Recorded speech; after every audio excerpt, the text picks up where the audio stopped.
Good morning, my friends. Jerry Rosa here in the Rosa String Works Workshop.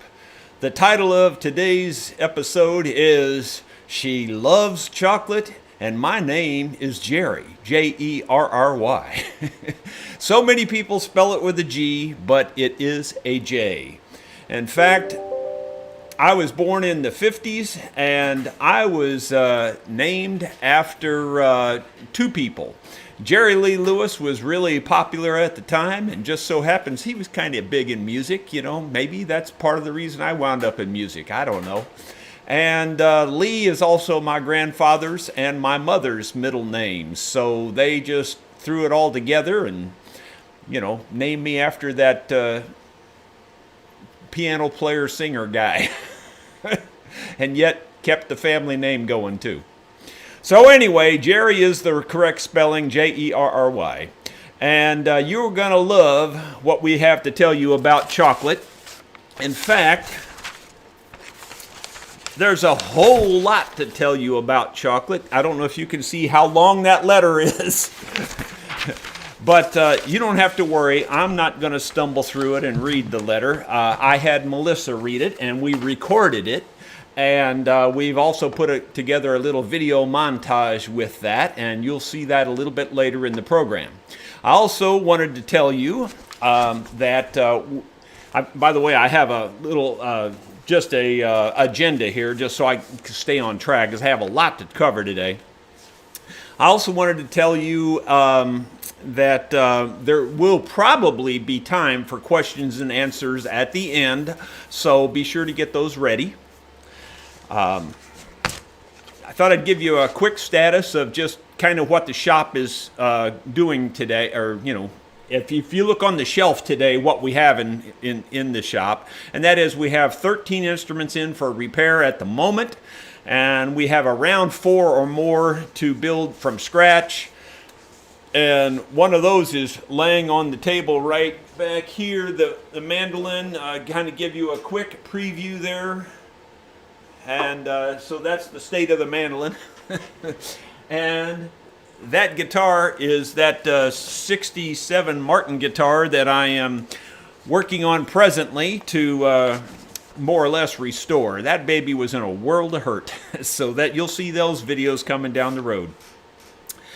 Want to talk about viewer gifts real quick. This is one I missed last week. Michael, and I'm sorry I can't come up with Michael's last name for anything here. I just can't understand what he's writing here. He wrote it twice, and I can't honestly make out either one of them, of what his last name is. So Michael, I apologize for that. But Michael sent me an article about borax, the 20 mule team borax, and it's how it could help my arthritis. So, Michael, I appreciate that. I am involved in looking at that as we speak. Other viewer gifts, we'll go through them fairly quickly. John Regalbuto, R-E-G-A-L-B-U-T-O. I'm not sure how to pronounce that. He sent me some hooks and fasteners for the banjos. He said that he builds old-style model airplanes with the stick and tissue, and I've done that as well. So that's we have that in common, John. And he uses a lot of the tips and tricks that I show on the channel for that. He also restored a banjo-lee, and so he said he ended up with some extra tensioning hoops and hooks, and he sent those to us. So we thank you very much, John, for that. We really do appreciate it. Those will go into spare parts, and they will benefit somebody down the road. As I said, I don't charge for spare parts like that. I just give them away. The next thing, this one is super important here. These are like gold these days when I get deer antler in. I need deer antler all the time, folks. We never have too much deer antler. If you have deer antler laying around, please send them to me. I would very much appreciate it. You know, you just can't come by this stuff. And I can't go pay retail for it, because then I'd have to charge crazy numbers for the saddles that I make out of this. This came from Dan O'Neill, and he's in Cherry Valley, Illinois, and I appreciate it very much, Dan. He says, I cannot tell you how many countless hours, enjoyable hours, I have spent watching your YouTube videos. Whether you're building new instruments or repairing damaged ones, I'm always impressed with both your skill and process that you use. I especially enjoyed the videos on bringing you chocolate and bringing it back to life. And one more thing about the chocolate letter that you're going to hear later. Get your box of Kleenex ready because you're going to need it. Seriously. Let's see. Dan goes on to say, I was very glad when you brought Caleb into your shop. And I thought, well, Dan, you must like rope burns too. I'm just kidding. You know, Caleb's over there cringing right now. He said he inherited these antlers from his father, passed away 7 years ago. He lived up in the Hayward, Wisconsin area, and that's where these came from. And Dan closes by saying, we all know it ain't easy being you. We appreciate everything you do for your subscribers and your customers. Well, Dan, I really appreciate this. We really need the deer antler. We are completely out. These are the only two I have in the shop at the moment. In fact, just for the rest of you to know, you can send sheds like this, or you can send it still attached to the skull plate, or if you want to save space, cut directly between, and I can't hold this in both hands, try to do this, cut directly between it right here down the skull. Don't saw them off like this, just cut right between them. Then that way you can pack it together in a smaller box and ship it. I really do appreciate it. If anyone needs to be reimbursed for their shipping, I'm more than happy to reimburse you for the shipping because we can use all the antler we can get. Even the small antlers, as long as they're semi-straight in this section right here, even the little tiny ones definitely can work. The one thing about antler is, and people ask all the time, can you use moose, can you use elk, all these things, and they think that the moose and the elk would actually be more beneficial when in fact they're more porous. The bigger they are, nature takes care of that and makes them lighter by making them more porous. Now they're still usable, don't get me wrong. We can still use elk and moose and things like that, but mostly the base is about the only part that's solid enough on any of the antlers to make the saddles for mandolins, because the mandolin saddles are very thick. The outside edge can be used for guitars in a lot of areas on the, and then the very tips get solid again, and the tips can be used as nuts. So that's how we kind of break up the antler and how we use it, just so you have an idea there. But again, Dan, thank you very kindly. That's viewer gift number 2, and we have one more viewer gift.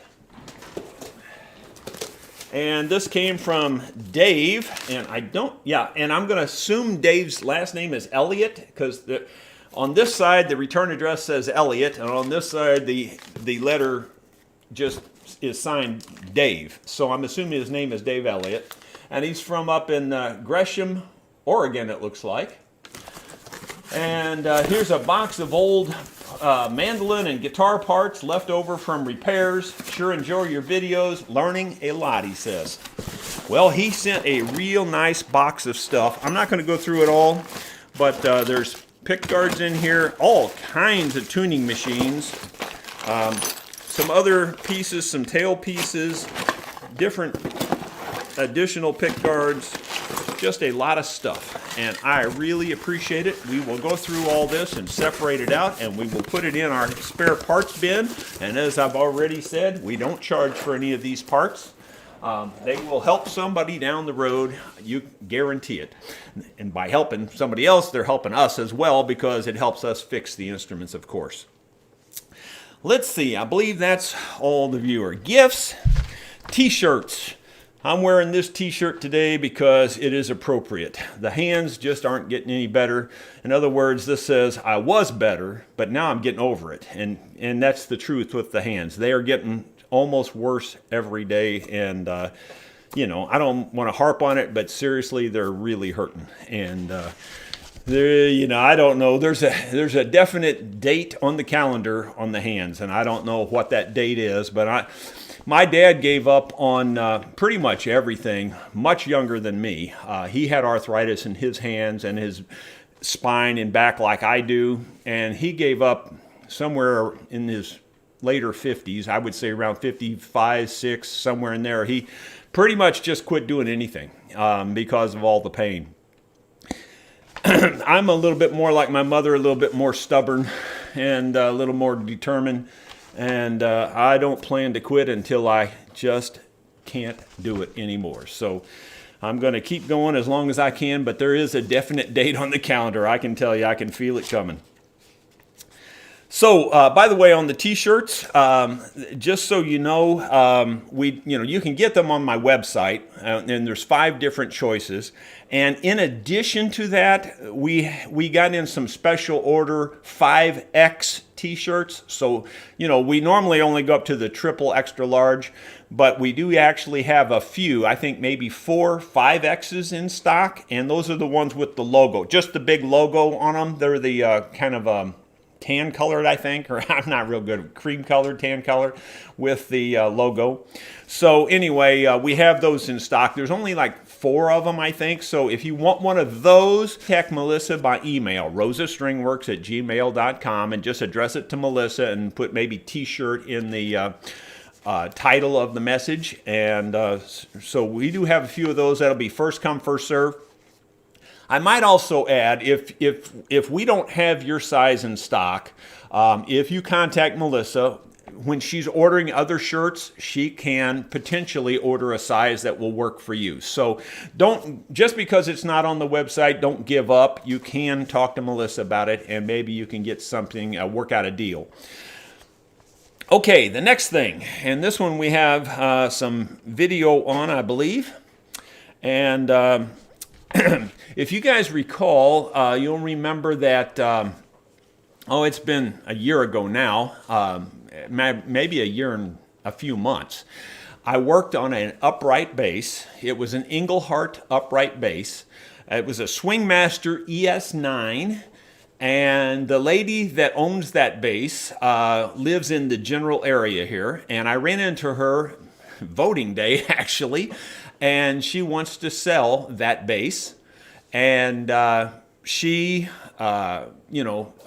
is, I think, asking a reasonable price for it. I think it's a really nice bass. It's upright acoustic, of course. And let me just show you the pictures that I have here of it, and we'll move on from there. This, I don't have, real good snapshots. These are just pictures that were taken that I took out of the video. I went back and looked at the video. By the way, that video number is 301 and 303. So if you want to go back and look at those videos, just type in your search, type in 301 RSW, 303 RSW, and you'll find those videos. Let's see. She is asking $1,250 for it. And in my opinion, I think that's a pretty good deal on it. I don't think it's a steal deal, but I think it's worth every single penny of that, and probably more. If you bought a brand new one, you're going to spend almost twice that. And especially with shipping and all the other stuff. So, I think it's a pretty reasonable deal. So if you're interested in that, and please, only serious interested people, because we just don't have time to answer a ton of questions on the thing. Just write to us at rosastringworks@gmail.com. Just address it to me, I guess, and put it in the title up there, just, the upright bass or something like that in the title, and we'll try to look at those as quick as we can. I don't think we would... I guess anything's possible. We could ship it, I guess, potentially, but, shipping a big bass like that would be very difficult, so I would prefer someone that would be able to do a local pickup. And again, she's in this general area, which is in south central Missouri. Rolla, Missouri is the big town. If you look up Rolla, R-O-L-L-A, you'll know about where we're located. And anyway, so that's the information on that bass. Like I said, it's a nice one. It also comes with a pickup. It does not have a case, but it does have a stand. So she's got a stand for it, the pickup for it there. And of course, it's got its strings on it. It's in good playable condition. I repaired the tailpiece on it is what I did. And you know, I did have to do it twice, but the second time the tailpiece is held. It's been holding for over a year and a half now, so it's fine, I'm sure. I don't think you'll have any trouble with that. And tailpieces, while they aren't cheap, they're not crazy expensive, even if you did have to get a new tailpiece. But I don't think you will. I think that tailpiece will last for as long as you would want it to last. Okay, moving on. The next thing, this is another one that we have a video on, and I don't want to get something started here. Please don't everybody in the world send me unsolicited songs. But Peter Rahill has been watching the videos here for a very long time, and in fact, he's actually sent me songs in the past, and I have not shared those. This one I thought was pretty exceptional, and it's the times that we're living in, so to me, I thought this one was worth sharing, and I hope you'll enjoy it. Here we go.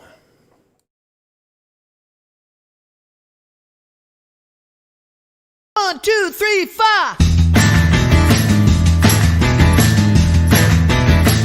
Well, she was just quarantined due to COVID-19, and the way she caught was way beyond despair. So how could I tell she was my lover? Whoa, with her mask on, standing there. Well, she looked at me, only eyes could I see. That before too long, she'd be out of there. So how could I tell she was my lover? Whoa, with her mask on, standing there. Well, my pulse went boom when I crossed that room, and I washed her hands and mine.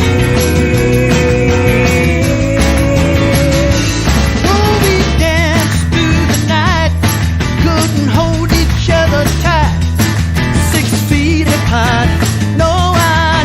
Touched her. So how could I tell she was my lover? Whoa, with her mask on, standing there.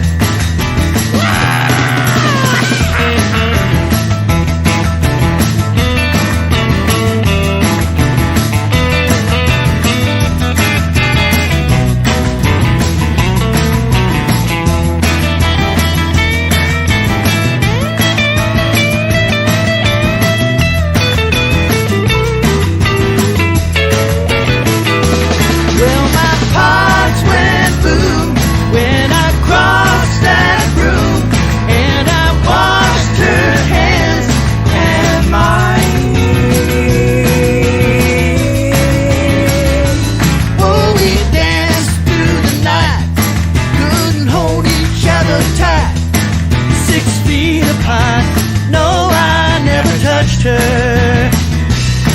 So how could I tell she was my lover? Whoa, with her mask on, standing there. With her mask on, standing there. Whoa, with her mask on, standing there.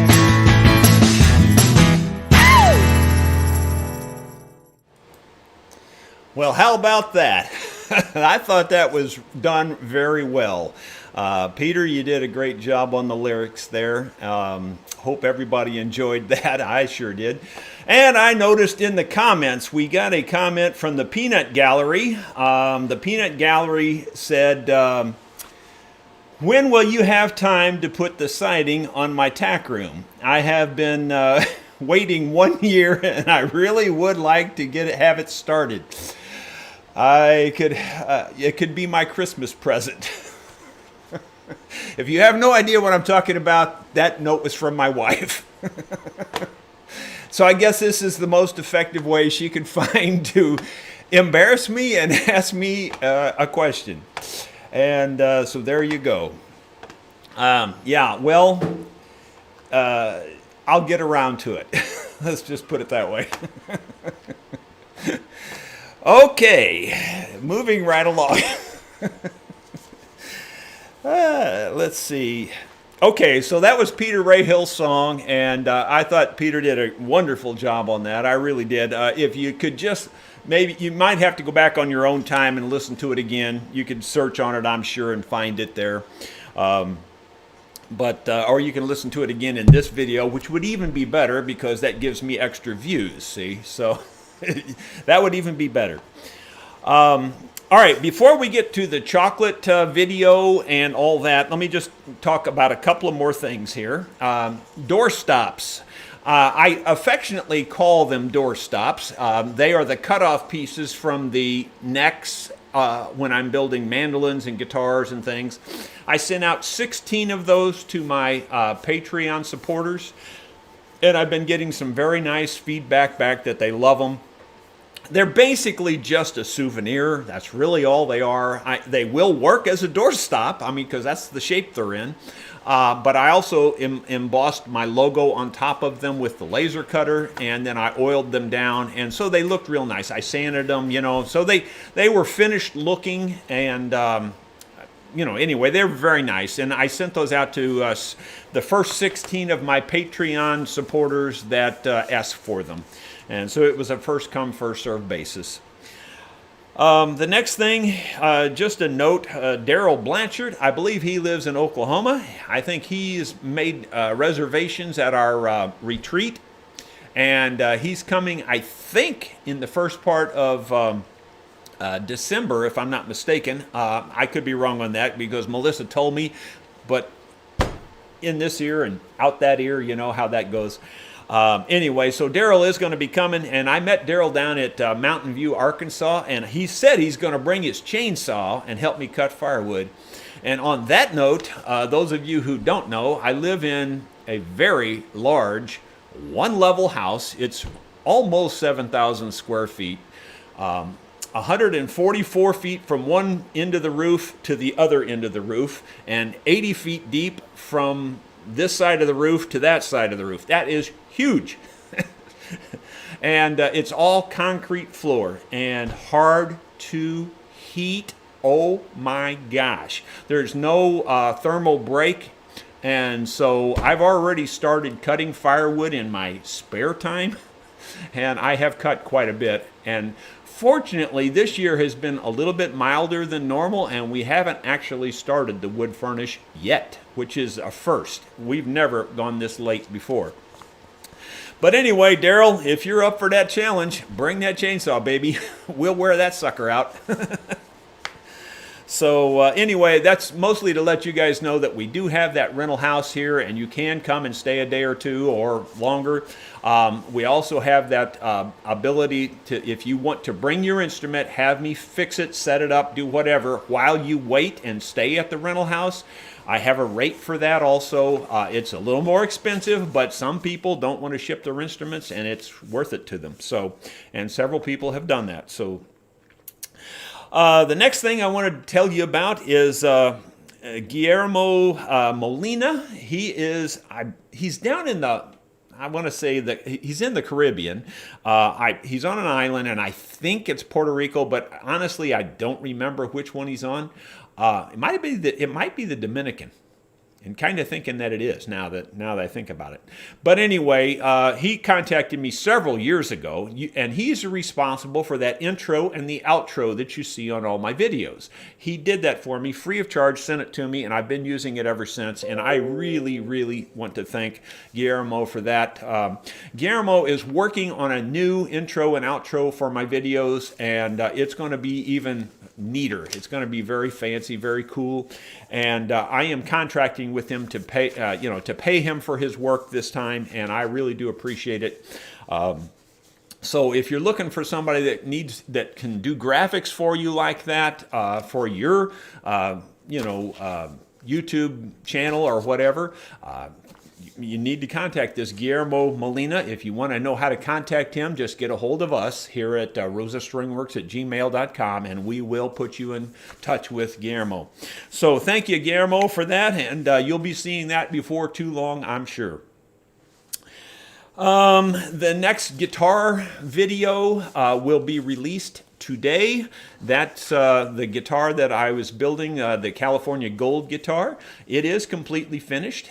And the fellow that I built it for, he was supposed to be flying in this Sunday to pick it up and had to cancel at the last minute here. So I'm not sure when he's going to pick it up yet. He still has not picked it up. And let's see. That is it. Now we're going to move on to this chocolate letter. It's a very long letter. If the machine, you can see, it's a very long letter. The way I read, it would not be good for me to read that, so I had Melissa read it, and we recorded her reading it. And we also put some video with it, and my friend Allie Johnson is playing the violin, the finished chocolate violin, in the background in the video. I hope we didn't get that too loud, and just concentrate on the reading, if you will, and let the music kind of entertain you in the background. And like I said, get your box of Kleenex. If this doesn't touch your heart, I don't know what will. Dear Jerry and Melissa, I am Anastasia. Chocolate was, and thanks to you, still is, my prized possession. I wanted to reach out to you and thank you so much from the bottom of my heart for your amazing work. I'm sorry that it has taken me a few weeks. I actually have written small pieces of this at a time, as it is a very emotional subject for me, and it's taken processing time for me to find the right words. I am sorry to leave you in the dark for the time that's gone by. I am absolutely overcome with gratitude. I know that my mom, Paula, told you a little bit about the history.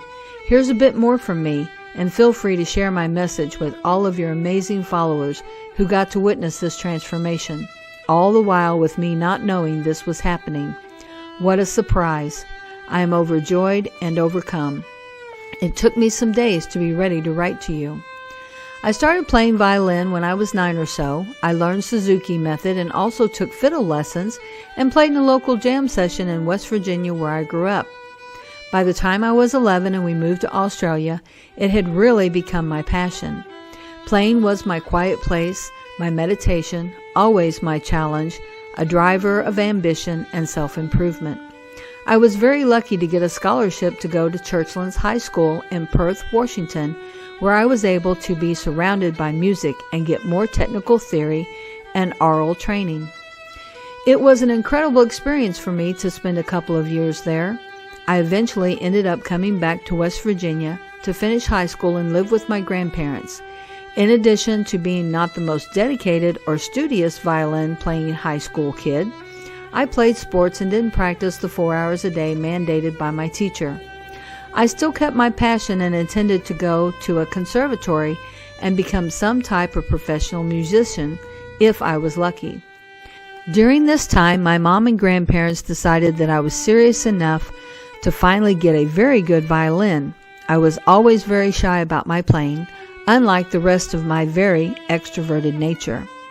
It was a very private and personal experience for me, and I was always motivated by the competition with myself rather than competing with other kids or for awards.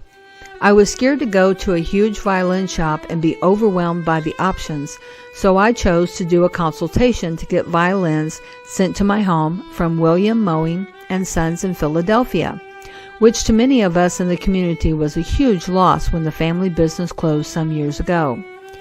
They agreed to send me several violins and several bows to try out at home, based on my request and info on my playing style. I am sure that you guys and many of your followers have gone through a similar experience, but for me this is a memory that has stuck with me for so long and is still so vivid. The violins came shipped naked without cases, wrapped in bubble wrap, and suspended in the most giant box of packing peanuts. It was an incredible moment to open them for the first time. From the moment I played Chocolate, none of the other violins compared. It was an extremely special experience. My mom, grandmother, and I sat on the floor of my grandfather's office, and I played for hours. We were also amazed at the bows and their difference in sound and feeling. I don't know a lot about the specific history of chocolate, but the woman I worked with at mowing told me that it had been one of several violins in a private collection of someone who loaned their instruments to musicians in the Phil Orchestra. And apparently, it has been played by over a decade by one of the violinists there. I'm obsessed with the depth of the lower register and the clean but not brassy high register. After time being part of our family, I eventually named it Chocolate. It is a very special violin.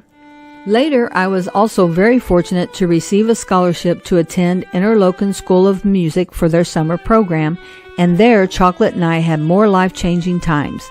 It was one of the best things that could have happened to me. I met my future teacher and dear friend, Julia Zolstinsky, who taught at Juilliard, as well as many others who are still a part of my life today.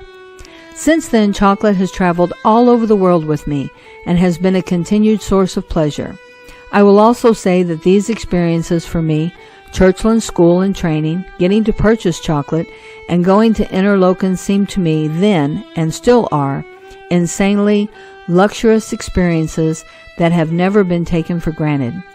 My family is very academic, practical, and didn't have a lot of money, and I never imagined that I would be so lucky to have such gifts of experience so early in my life. I have treasured my relationship with music and my instruments in a very private way throughout my journey of life. I didn't end up a professional musician, which I have felt disappointed in myself about times. But my love of music will be with me forever, and I want to continue to nurture it.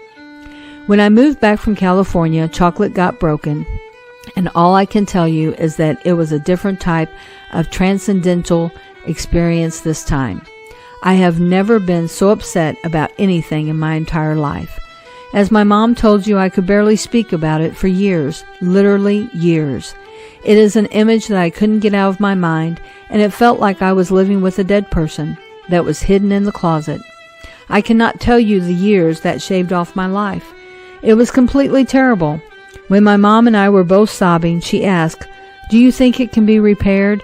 And I screamed, "Are you crazy? Look at it." I couldn't stand taking it somewhere and being told it was as good as firewood. I laughed when one of the commenters said something similar in their post. I just couldn't handle hearing that out loud. I was devastated. I honestly had no idea, no insight at all, that this was all cooking in the background in Jerry's shop. Everyone was amazing at keeping it a secret. I was also confused because my uncle also helped in shipping Chocolate.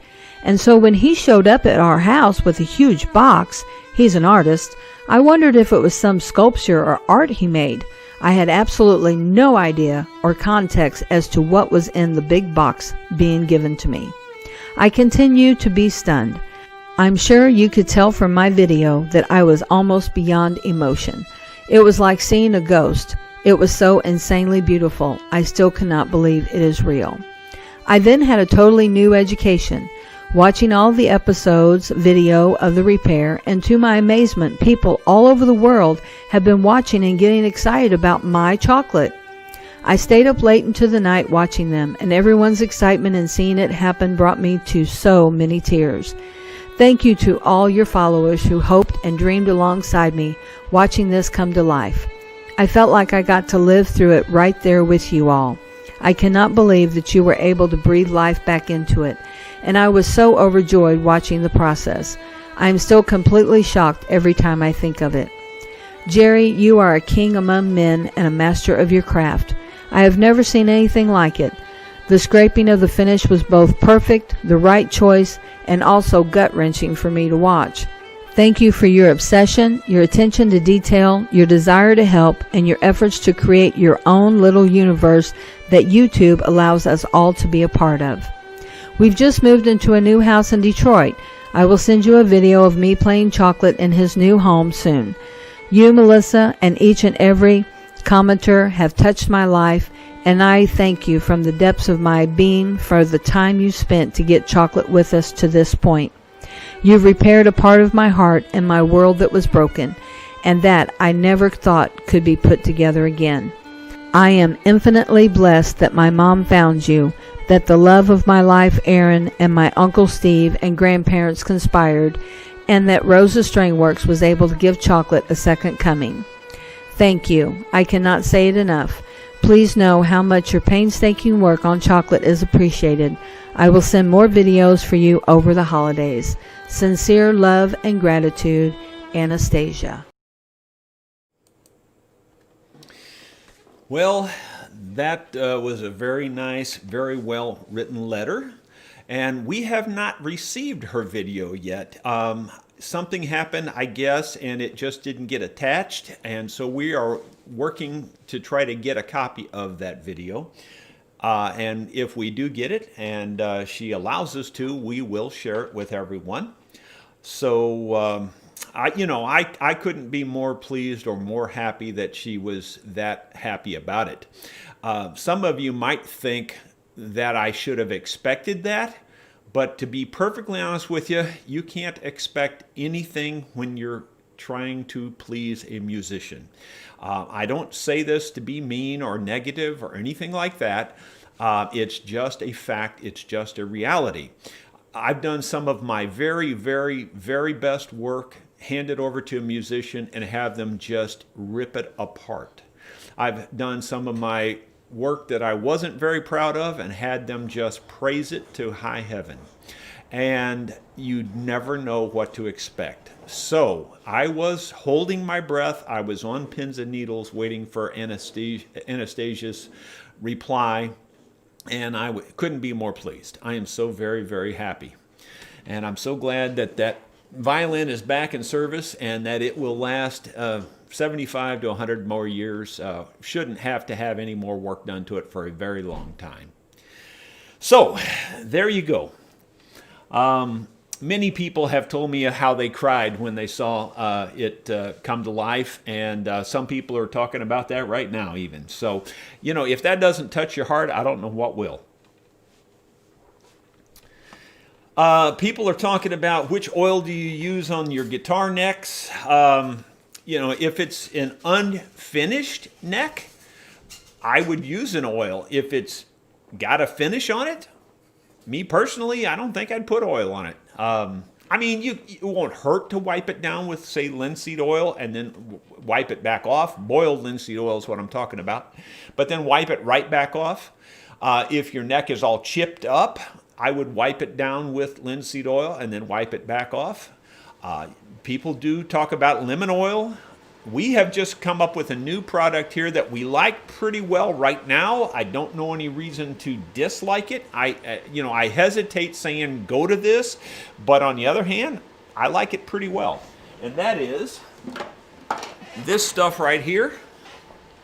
I'll try to get it up there where the camera's not on autofocus again, sorry. So I'll have to read it to you. It says, Be Good Wood Oil. I got this from one of the suppliers. Honestly, I can't think of which one it is. Kling Sport, KLINGSPOR' woodworking shop.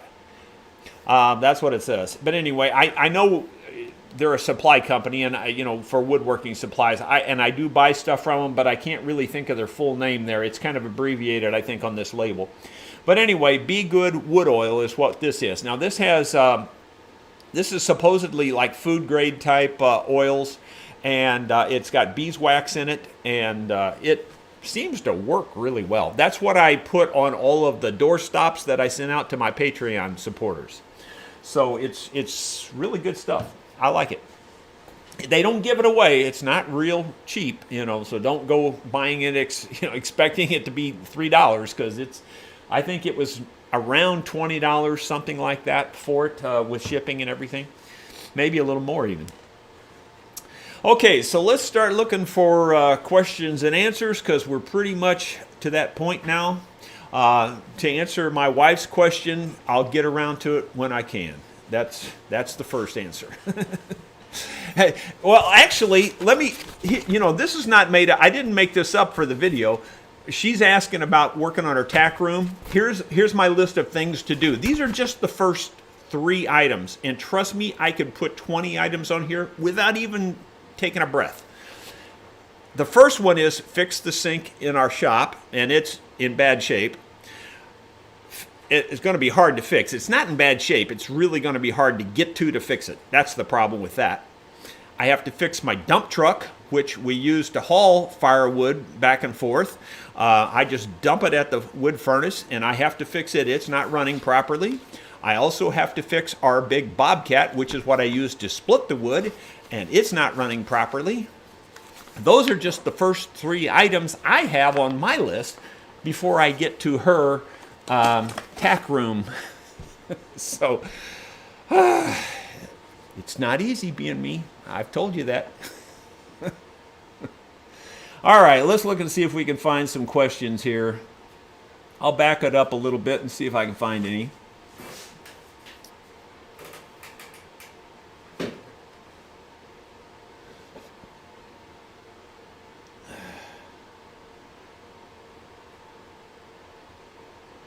I'm reading through a bunch of them here, and I'm a poor reader, as you know, and so it takes me a little longer. Would you describe your process for accepting commissions to build instruments? It's a fairly simple process. You basically send me an email and say, I'm interested in having you do such and so, and I'll send you a reply that basically tells you what I can do and how I do it, and for the most part, all to get on the list, and we've got 4 or 5 people on the list at the moment, is you send me a $1,500 deposit, and that holds your place in line basically, and we go on from there. I'm not going to lie to anybody. The instruments aren't cheap. But when you spend this much time on them, you have to charge because, it's just like you working at your job. When you spend a whole month, you should get a month's salary, And that's basically what I'm doing here. It takes me a full month to build one. That's if I work on it pretty much all day long, every day. And I have so many interruptions that I can't build one in a month. So don't get that in your head either. It takes me several months to get one built. So it's just a slow process, and it is what it is. But if you are interested in having one built, send me an email, rosastringworks@gmail.com. Tell me what you're interested in, and I'll shoot you back a price, and we'll see if we can get together on it.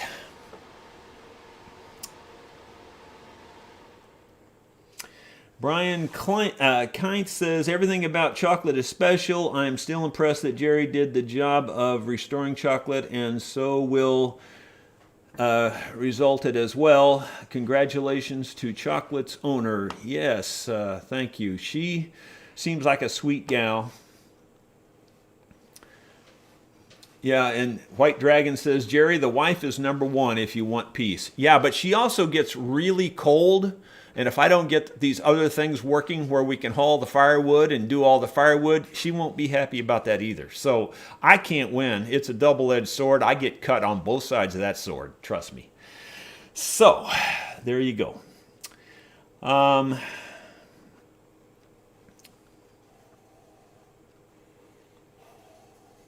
Is it possible to spot fill or patch a small divot in a rosewood fingerboard? Well, yes, it is. I don't claim to be the expert in all of these things. There's a lot of methods that you can do, and any one of the methods will work. Some people just prefer to fill them with CA glue because the CA glue is clear, and basically it lets you see the darkness through the fill, and if you scrape it off flat and sand it, it looks pretty darn good. So just a clear fill with CA glue is maybe the easiest method, perhaps. Another method would be to use glue and sawdust, and of course it would be better if the sawdust matches, so it would be good if it was rosewood sawdust.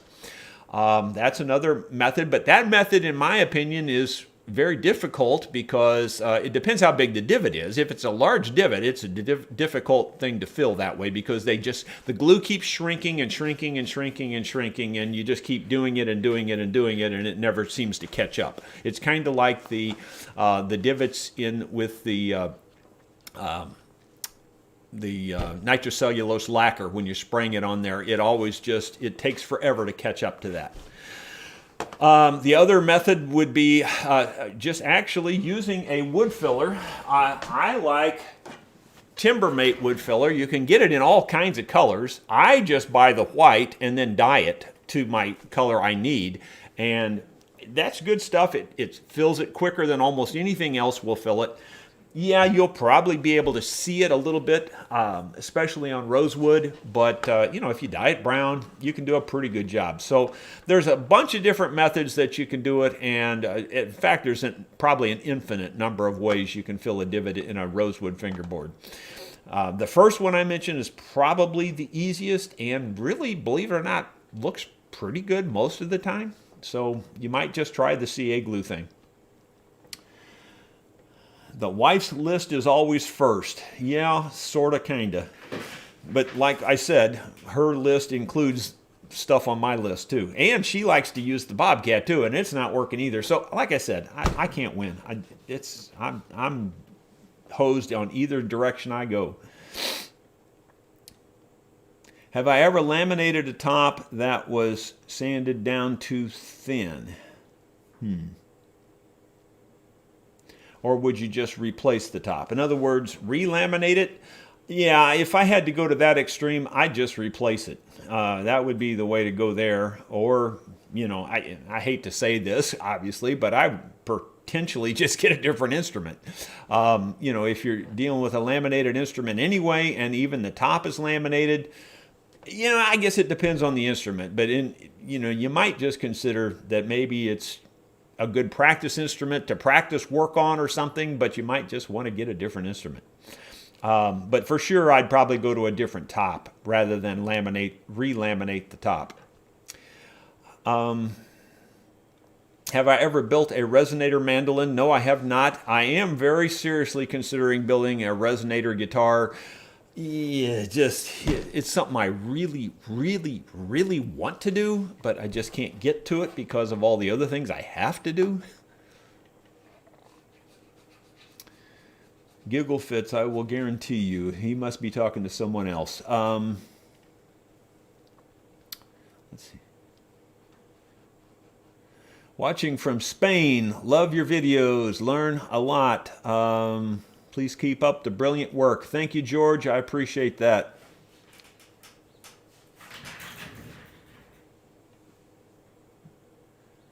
Is it possible to repair a bridge that is broken at the bridge slot? That's a very, very, very good question. It really is. Let's see. Do I have one handy? Might have one not too far away here.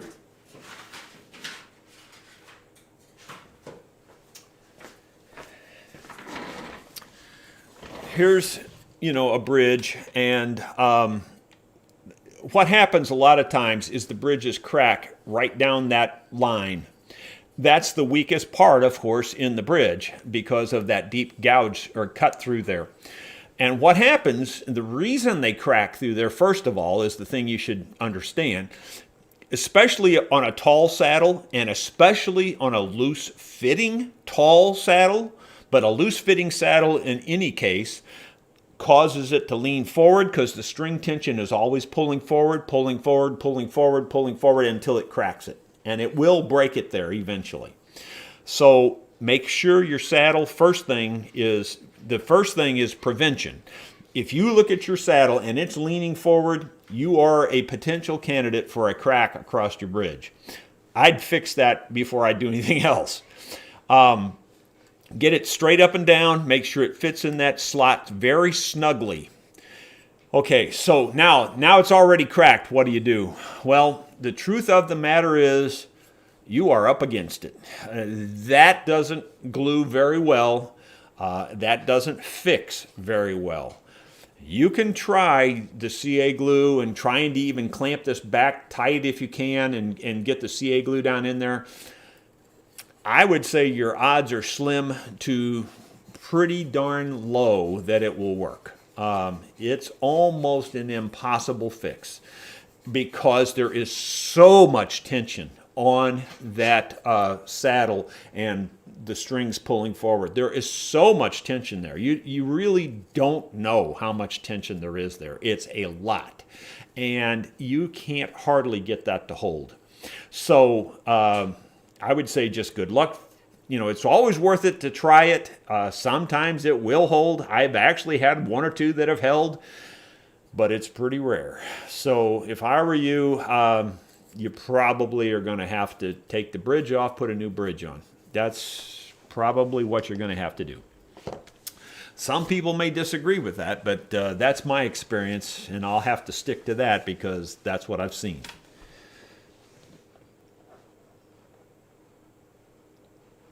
What is the top 5 tools I need for my guitar building and repair shop? Well, that's a good question, and I wish I had a good answer. I've said it many, many, many times. That tool over here, and I'm going to point to that tool right there. I can't point in the camera here.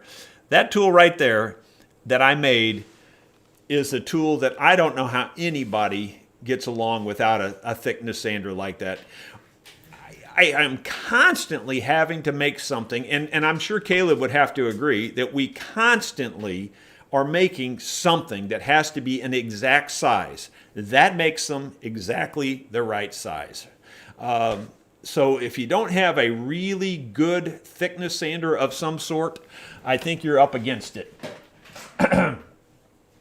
Okay, so that's my recommendation, tool number 1. It really is. I don't know how I seriously don't know how a repair shop works without that. I really don't. That would be tool number 1. Tool number 2, believe it or not, for me, is a tool like this, a scraper. For refinishing, for smoothing, for even carving contours, things like that, taking the finish off a neck. Learning to use a scraper, to me, is an invaluable thing for instrument repair and work. I know it's probably one that nobody else would have picked, but for me, that's a very important tool. I use a scraper, I would say, every day I'm in this shop. At least once every day. And it may not be this scraper, but it's some form of a scraper. I'll use sometimes I use an X-Acto knife as a scraper. Sometimes I use a planer blade as a scraper. But I'm always using a scraper. For me, another tool, of course, and I know you're going to know I'm going to say this, and that is my finger plane. Again, making parts fit, carving tops, carving backs, carving braces, carving bridges, carving anything. Learn to use a finger plane. You will thank me, you will bless me. These things are awesome, especially after you learn how to get it really sharp. They need to be really sharp. Okay, so that's like 3 things.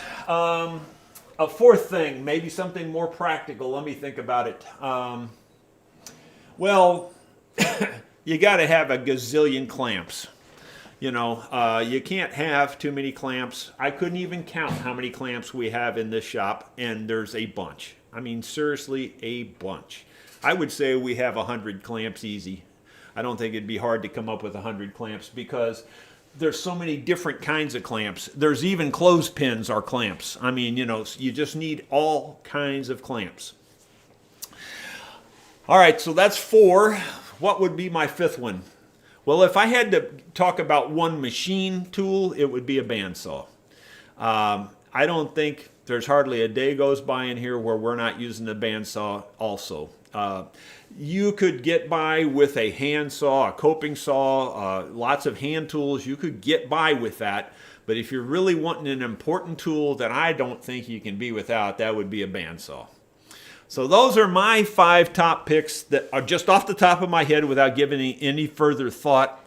Some other tools that you certainly, I think you need are like, drill presses, things like that. Table saw, you don't need too much. We've got a table saw in here. We rarely use the table saw, but when you need a table saw, of course, that's very handy for instrument repair, but it's rare. I have to be honest. So that's not that important. My side bender is another important thing, but that's more for building, but it could be for repair too. If you have to bend something, or for like repairing binding work and things like that. Side bender is very handy. So those are just some additional thoughts. Anyway, I've more than answered the 5. South Africa, well, there you go. Hi there. Let's see. I will be getting a finger plane. Yeah, you really have to have one, I think. I don't see how you could get by without it. Even for repair, even if you're not building, they're just a very handy tool. Everything is a hammer. That is a black and white fact. My t-shirt proves that. Let's see.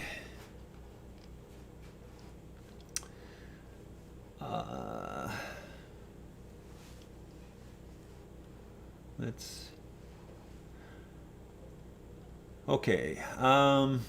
Looking back through here, help me understand when to use semi-chrome polish and when to use Renaissance wax, including the nitro finish Gibson on a nitro finish Gibson guitar. Thanks so much. Okay. Well, I generally break it into 3 categories, I think. You're talking about cleaning. You're talking about scratch removal, if you will. And you're talking about polishing. Polishing and scratch removal can be sort of the same thing. Cleaning, a little bit of the same thing. So they're all 3 related.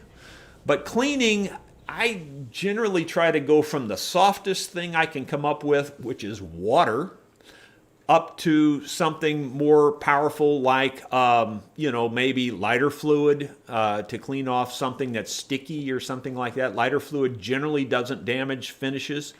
You should always test everything on finishes. I try to keep all chemicals, and I say that pretty loud, I try to keep all chemicals off of pick guards and things like that because chemicals and pick guards just don't get along. So like these spray polishes and things, I don't use them on pick guards. The semi-chrome polish or the Flitz metal polish, the Flitz, quote unquote, is supposed to be a safer polish environmentally or, physically, whatever. Both of those work really well for buffing out little minor scratches. So you clean it first with something, soapy water even. And of course, when I say soapy water, I don't mean like wet your rag down and soak your guitar down. I mean like a damp cloth and you clean the area. Then if you've got a scratch in that area, then you might take the Flitz metal polish or the semi-chrome metal polish and work it in really good. Now, I simply prefer these. I really do. I mean, I see other people using cloth, and that's perfectly fine. If that works for you, fine. But these, I don't see any reason to fix something that's not broke. This is not broke. This works great.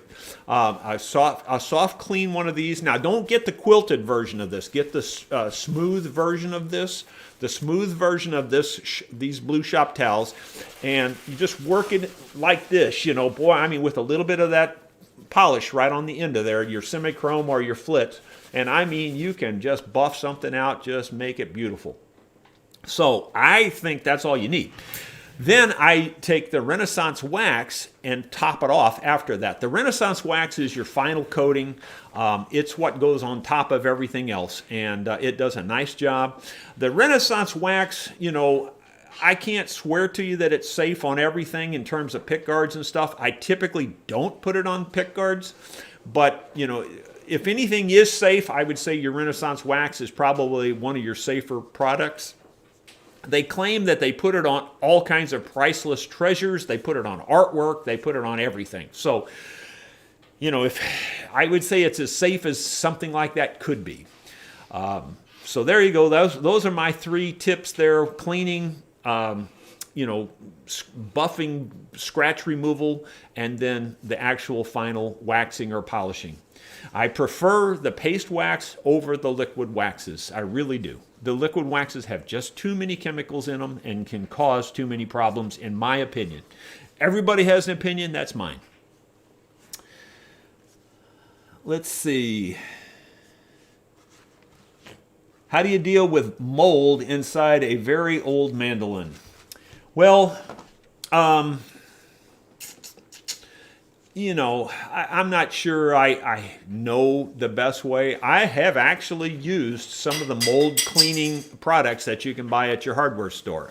Some of those mold and mildew products, I've wiped them on and done that, and then cleaned the area again with a damp cloth or something afterwards, after I have killed the mold or whatever. I haven't had any problems doing it that way, so you might just try that and maybe test it in a small area and see how it's working for you. I don't know that I'm the expert in mold removal, to be perfectly honest with you, but I have done that. Just glancing back through the list here, just scanning through the list and just at random, so I don't know who I'm picking here or what. What is the difference between your super glue and the glue that you use? Okay, well, super glue is CA glue, cyanoacrylate or something like that.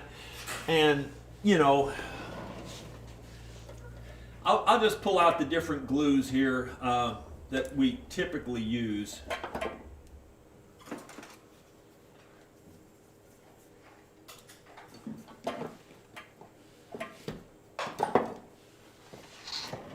I'd say these are probably the three main glues that we are using presently.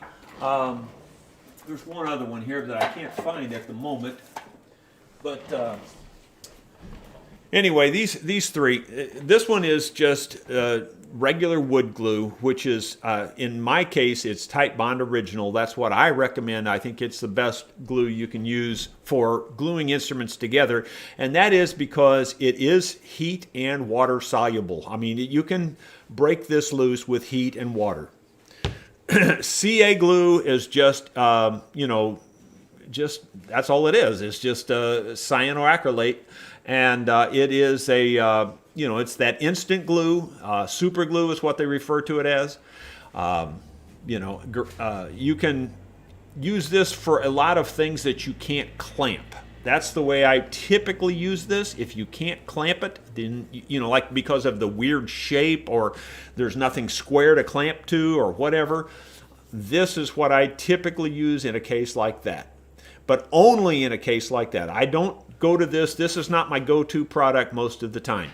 I might also use this to fill small holes or even small holes in finish. You can actually repair a finish with this. The problem with this stuff is that it typically doesn't generally match the finish perfectly. You can generally see it a little bit, but it will level the finish fairly quickly, and you can, clean it up to your finish level, and it will look pretty good. But generally, if you hold it in the light and turn it sideways and stuff, you'll see the repair with this. Just so you know. Then lately we've been using a lot of this superphatic, and we use this on a lot of different things, like maybe to glue in the nut or something like that, because this has a quick tack time. We can also use this for maybe plastic bindings. We also use that canopy glue, and that's what I was looking for. I can't find it. But canopy glue is a glue for plastic that model airplane builders use to glue on like the plastic canopies onto their model airplanes. So those are the four glues that we use quite a bit. This one being the one that we use the most, and these other two, and the canopy glue, more specialty purposes. But those are the ones we use primarily, and I can't really think of too many other ones that we use. Let's see. Let me see if I can find another question here. Looks like we're just about out of time, I think. Yeah, we've been going a full hour, so we're about out of time here. I think we're just going to look for maybe one more question.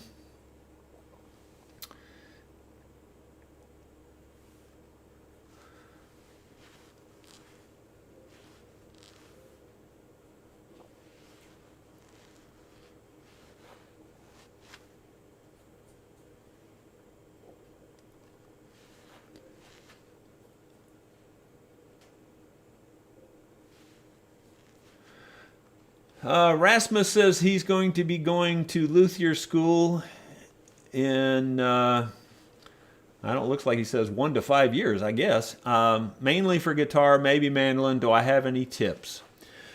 Well, honestly, no, I don't. That's the truth of it. I think you just have to be the kind of person that can accept criticism. I think you have to be the kind of person that can accept that your teachers and the people that you're learning from are the real experts in that field, and they're generally, when they tell you to do something, there's a reason why they tell you to do that.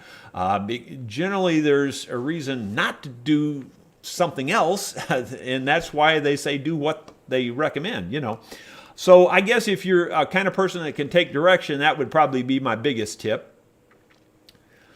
Looks like someone's donated, looks like $5 there. I appreciate it very much.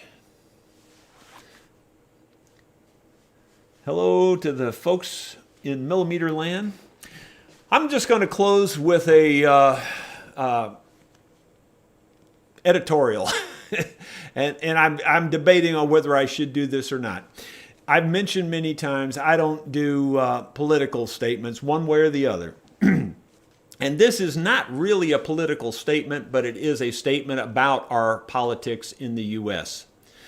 I think this past election here in the U.S. has probably been the saddest time that I can remember for the country. I think it's even sadder than 9/11 or the Pearl Harbor or any of those other great tragedies. It's not sad because of who's winning or who's losing. It's not sad because of that. Trust me, I almost don't care who wins or loses. You've heard me say before, and I truly stand by this statement, the very best politician out there probably should be in jail. If you and I did the things those folks do and made the deals under the tables and steal the money that they steal, we'd be in jail. So it's got nothing to do with either side of the politics, if you understand. My statement about this being the saddest time, the saddest election ever, is because of what it's done to the country. It has divided us. We have two teams in the country. We have a blue team and we have a red team, and the two teams are divided. It shouldn't be that way. We've lost our ability to emphasize or to show empathy, and we've lost our ability to compromise. We've lost our ability to see the other person's point of view. I think there's a lot of reasons for that. A lot of it is the social media. A lot of it is the actual news media. I think there's just a lot of reasons why we've gone this way. We are directed to go that way because of all of these things that bombard us. But we have to remember, we're really on the very same team. Now, I'm not a Joe Biden fan, but he did say something the other day that rang with me that I thought was very good. And he said, he is not my enemy, he is my opponent. Well, I have to agree with that. Just let me give you a practical example. I don't believe in drinking. I don't believe in drugs. Some of you do. Some of you do drink. Some of you do take drugs. That doesn't make you my enemy. It makes you someone that believes differently than me, and we can still be friends. That has nothing to do with being friends or working together or anything like that. I don't care if you're on the red team or you're on the blue team. If you say, I would like to come visit your shop, I say, come right ahead. It's got nothing to do with that. What we have forgotten is that we're all Americans and we're all on the same team. We're all God's children. And I think the most important thing is that there are three colors in the flag.